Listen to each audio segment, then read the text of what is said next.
ರಾಯರನ್ನು ನೆನೆದಾಗ ಸೋಲೇ ಇಲ್ಲ, ರಾಘವೇಂದ್ರ ಎಂದಾಗ ಭಯವೂ ಇಲ್ಲ. ರಾಯರನ್ನು ನೆನೆದಾಗ ಸೋಲೇ ಇಲ್ಲ, ರಾಘವೇಂದ್ರ ಎಂದಾಗ ಭಯವೂ ಇಲ್ಲ.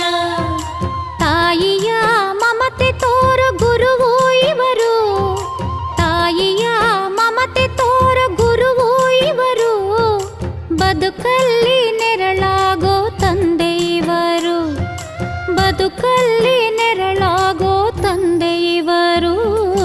ರಾಯರನ್ನು ನೆನೆದಾಗ ಸೋಲೇ ಇಲ್ಲ.